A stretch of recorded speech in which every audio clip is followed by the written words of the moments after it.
Bonjour, bonjour la famille, Vision Plus Télévision, RDC, toye lisusu na actualité, toye na actualité nenga toya kanango, ya esengo lelo toye na marambo esengo ya pasite, toye na marambo ya esengo. Si je n'abuse ezali libala ya mama Esther Ngalasi na tonton Jaco. Mama Esther Ngalasi na tonton Jaco baza en couple. To monaki to bandaki koyoka mais batu mingi vraiment bazalaki ko ndimate parce que ba monaki yango kaka ezalaki couple na genre bazo sala théâtre na bango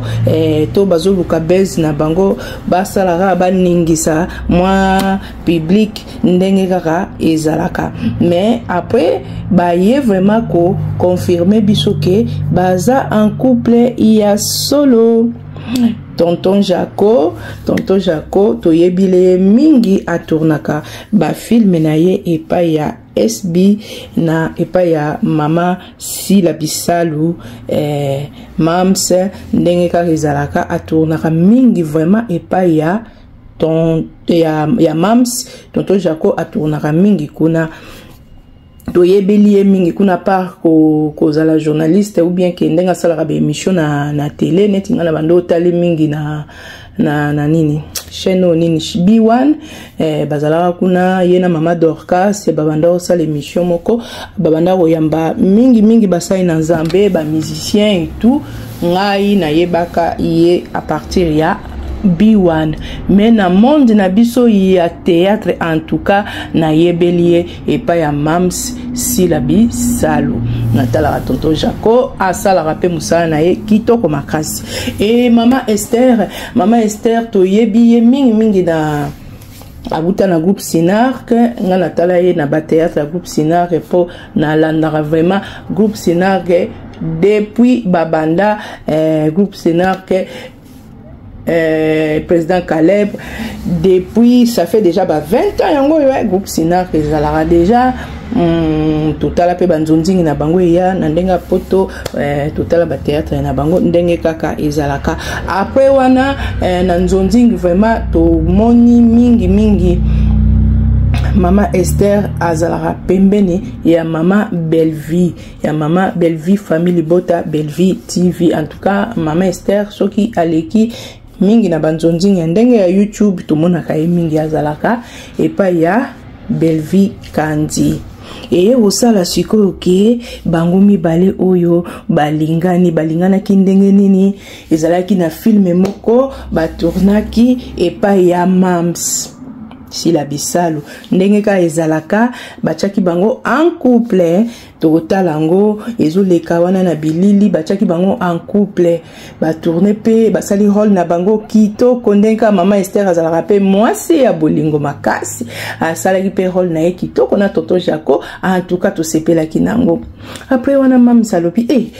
couple ngo bosali esali pe kitoko beaucoup lingana bino pe na ndenga solo neka ezala maramsu ezala mutu fo loba po epesa ope courage osa nini okodisa dossier ton Jaco tango ayoki ka mam salobi bongo ton Jaco pe idp atali pe azu pe courage wana akompe olandela mama Esther ndenga ezalaka olandela mama Esther après pe na ndenge osala lelo balingani tonton Jaco azalaka homme marié baboyana déjà na mwasi na ye mwasi n'est pas azalaka mama Pasteur baboyana déjà tonton Jaco alobi ça fait 2 ans alataka lisusu alliance te po esi bakabwana na bango déjà kala mais batunde babandaki koyeba te oyebi la famille ezalaka batu mususu akokabwana na mutu aza na ye système akoloba te ke akende boye tokabwani te azonga boye toboyana te mutu mususu amemaka makambo na ye na silence bino moka bo remarquer ke mutu peut-être abanda poster mutu apostaki sute mais mutu peut-être abanda tambola na mutu mais bazala batambola sute na mayele na yo o comprendre que c'est que bakabwana ndenge pesalaki tonton Jaco aya na ye na médiate po alobake nga na mwasi na nga libala ekufi esimbi te nakomi siko célibataire. Non, bao bazala approche bango, bao bazala na bango nde bayebaka nde bayebaki ke tonton Jaco akomaka na ye célibataire libala se ekufaka. Maman Ngalasi pe Esther na côté na ye toyebaka déjà abeta pe ba histoire na ye toyebaka déjà ke libala na ye ese ekufaka nango kala. Maman Esther tito fandara na ye toyebi ke maman Esther aza na ye célibataire. Ezara nango bongo mais komona boye netinga na monaki yango na émission na nini na vlog ya Jimmy Mwana Lemba na landaka ponga na tala nanga nyonso a partir ya Jimmy Mwana Lemba kuna nde na monaki lera yambaki bango balobeli pe couple na bango mais tellement nazaki vraiment ninite na kaisa kara ba sa bezi na bango balobi na bango katika baloba po komona bango mibale tellement ba tourna pe mingi ka mwasi na mbali eleki kana ndenga bongo nzoka ezali vraiment ke bakoma ki pre ya koyebisa public na bango ba fan na bango ke baza en couple. Nzambe a mema bango su musika ekosala kitoko makasi. Après wana moi ba monika libale ya na ba combat libale za ba combat makasi esalaki moi batu moko balinga ba kena moi jamais en tout cas esimbi nangote tellement maman Esther aza maman moko en tout cas po yinaye il faut za kando ki maman moko azara gentil mutu moko ayara nete na mutu ba problème te alukani ba polémique te okepe nangamba tonton Jaco pe aza na e bien aza ne pe papa moko kimi alukane pe ba polémique te. En tout cas couple na bango esimbi couple na bango kitoko makaso omona ke mwasi na mbala équilibre ezali parce que mo peut-être lingana na ba couple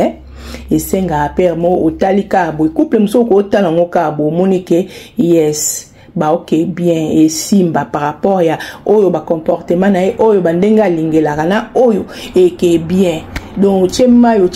koto soza mafuta chemafuta moko simba pe bongo ke ezala te ke o koto yazala boye koto azala boye mabe makasi to sepeli na couple na biso couple tonton Jaco et maman Esther ndenge yemo kaka a lobaka couple mo goût couple mo romantique to mona vraiment que ezo sala bien makasi. Merci na mams ndenge yemo kwa lobi maman Esther apesi merci na mams sila parce que na nzela na ye ya tournage na ye yango esalara ke balingana. En tout cas ça la paix bien tout le monde ango na ba américain awa na acteur na biso ba actrice na biso ba kende ko tourner film moko boye et ça li pe na nzela film wana balingani babalani baboti ba comment paye et ça la paix bien pourquoi pas biso pe na ba acteur na biso na ba actrice na biso et ça la makabongo et ça la rate que on a les cas qui y pas les cas te ndenge ça boye. En tout cas ça li bien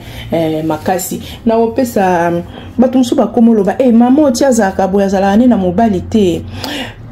communauté na biso toza mingi tolinga ko s'attaquer na basi tolinga ko s'attaquer mingi na basi libala balobara mobali nda yeba mwasi ya obala mobali nda yeba mwasi ya obala et non mwasi mutayeba mobala obala parce que biso basi tozalaka moi soko ofanda polobi nakuta na mutu oyo tozala na biso ti na suka mais au moins na motema mobali azocha yo kuto calcul te na motema na ye ayebi ke ata afandi na 10 ans ata afandi na 20 ans mais oyeba ke eza yote ya on baloba ke mobali nde mutasala mwasi demande mariage mobali nde mutu ayeba mwasi oye akobala na age ya mama Esther Ngalasi batumsu ba olinga basala polémique ke na age azaka mobali te non azalaka na libala esimbite asa kobone il faut arebandela tant que non to kufite po via mutu esilaka soki mutu akufi tant que kufite ozana bomoy pourquoi pas uzwa second chance ndenge biso tolobaka pourquoi pas uzwa second chance libala pe koko ya lisusu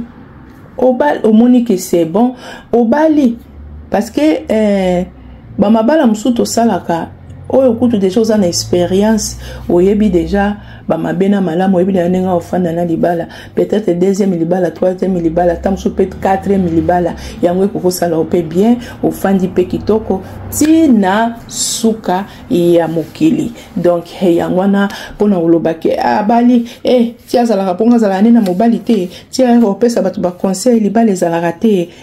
libala siko ekomi ba conseil banaye ko pesa anaza sir biso moto bando mona mama Esther aza mwasi moko ya malamu mingi apesa ba conseil ya kitoko soki pe libala ye na nzela na ye po tonto Jacob petanga azotala azomona peke mama Esther aza na énergie moko boye oyo eza ya malamu makasi yango esali pe approcher ye pona libala lobi to monaki ndenge tonton Jaco a salaki demande na ye ya mariage et puis maman Esther alobaki oui andimie toza ya kosepela donc kalate ba kosala ba programme na bango ndenge nini bakende na libala na bango bandeko nga esengo na ngeza mingi sikoyo ke na nzela ya tonton Jaco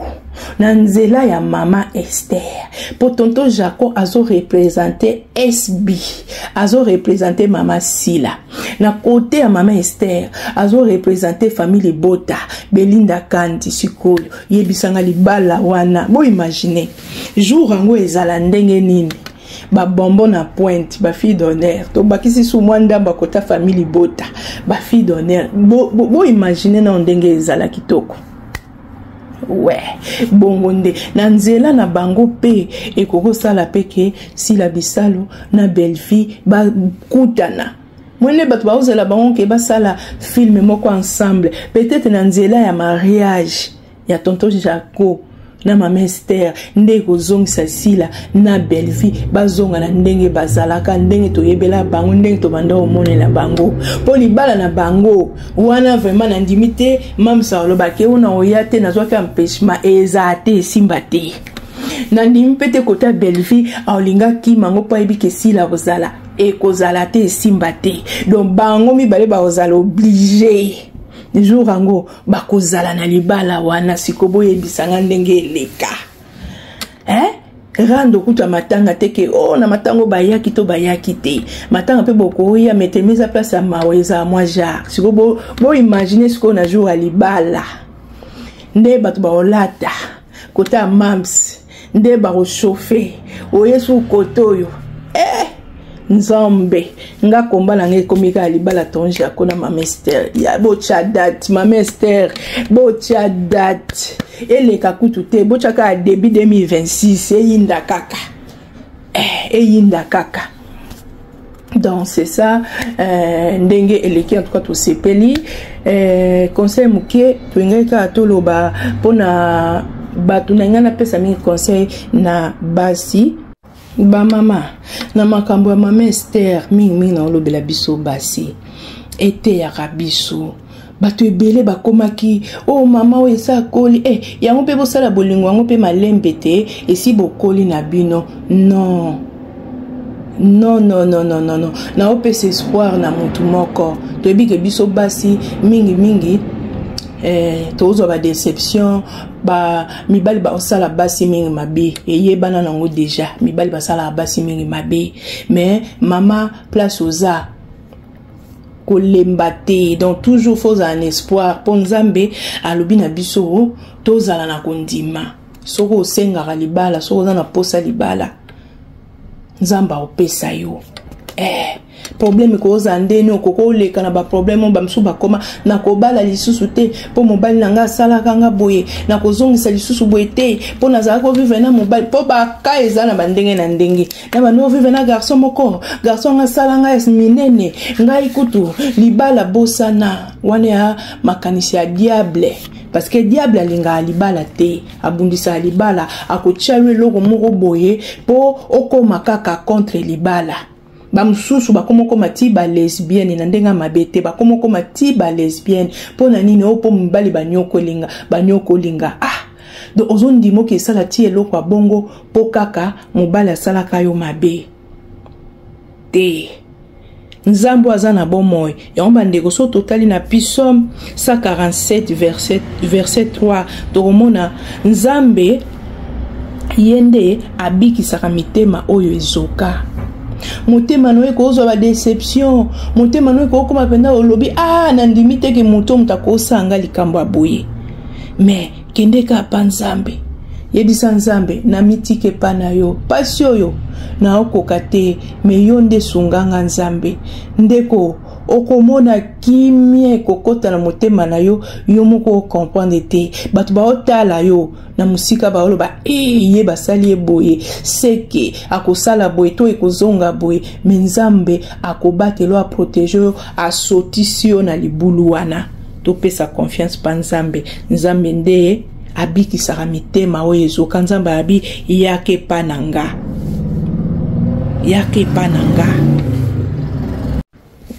eza bongo. Na mukanda na Psaume 37 verset 5 Nzambe abi kaba bomoi na yo to kaba bomoi na biso epai ya Yawe to tia elikia na biso kati na ye pe Nzambe akosala. Okoko leka na ba difficulté mobala koko kenda sundola ope na bana tamusu potikala na mwana moko boye il faut kenda ba rendez-vous ozongisa boye tamusu pe donc makambo ebele to yebi ndenge ba vie ya ba couple ndenge ezalaka mais ko bungisa elikia te. Nzambo asekisaka yo na 2010 Nzambe na ko section na 2020 Nzambe na ka ande mutako section na 2030 tochaka kaka elikia epai ya Nzambe komona batu ebele mamususu bazoloba esi akoli boye mamo azalaka na libala te ajonda yo kozwa libala non libala eza na age te tomona ape bikolo mususu 60 70 abali babali epe ba honore ye tomona ape ba mususu mama bana 7 me babali epe libala pe ya malonga ya kafu ezate ki soki pendeni ya na kende kaka pona za suna shwate esi na komi na suka non yango mingi biso ba mama il faut to tambola mingi na ko senga grâce ko senga ngolu ya Nzambe ekosala biso bien makasi na yango zakika mwa muke na lingaki na partager na bandeko na suka conseil na kokaki kopesa pona makambo ya tonton Jaco na mama Esther pona komona bango ke baza couple moko esi bakoli mutu na mutu asalaki vi na ye kote mususu me esimbaki te eye kosala sikoyo ke baya na bango kokutana. Nzambe oyo ya seconde chance, Nzambe oyo apesa kesengo, Nzambe oyo asalaka makambo bien akutanisi bango eye kosala peke bazala ba fanda na bango ndenge tozomona toyebi ke libala pe ezalaka komba libala ezalaka vraiment combat. Il faut que kozala mingi na ba prière pour ete ekende tina suka esimba tomona pe ba msusu ba sala ba koma ba fiancé mais esuki nango peka na nzela po nini peut-être sagesse ezaki te bien diable ndenga ya kasusu ko tungisa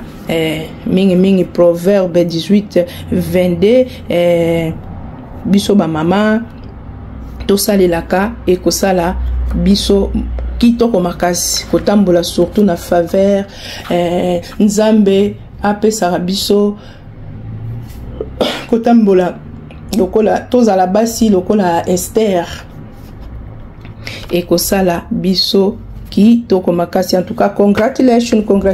to Mama Esther Ngalasi and Tonto Jaco. All the best na future na bino ndenge bolingi bokumbelango boza basali na Nzambe donc bino mo kutu boyebi ke libala il faut ezakana ba combat il faut mingi Nzambe liboso quoi natiki bino la famille. Merci na ba oyangai mama pasteur hein so bomoni na bimisa moi ba verset et tout. Mama Esther mama Titi la source, mama nangai vraiment oyo azalaka nanga wa bokolanga oyo ya ngai na peso ba mbote ebele et puis na pasteur nanga Philbert Dinganga en tout cas tozo lenda kaka toujours na ba conseil na ba prière et puis na mateya nayo nzambe abakisa susu ebele kati nayo pona biso ba ndimi nayo na pesi susu mbote na Élysée de mon cœur et ma maman chérie ba bisous et place aux ali na pesi mbote na maître serpent Serge Lukemba en direct de Panama yayo yangwana donc il est vraiment privado merci beaucoup na pesi na Maître Sodolo c'est quand imam Jido club matete bomoko veut dire bana matete quoi bango wana na pesimbote na Nana Lukoji na pesimbote na mon cousin ya Pichukanga en direct de Lyon Pichukanga na peshoba mbote na yo. Merci la famille to komona na lisusu na actualité oyo mususu eza koya to beta lisolo ndenge kaka ezalaka. Allez bisous, bye bye, all the best, kisses.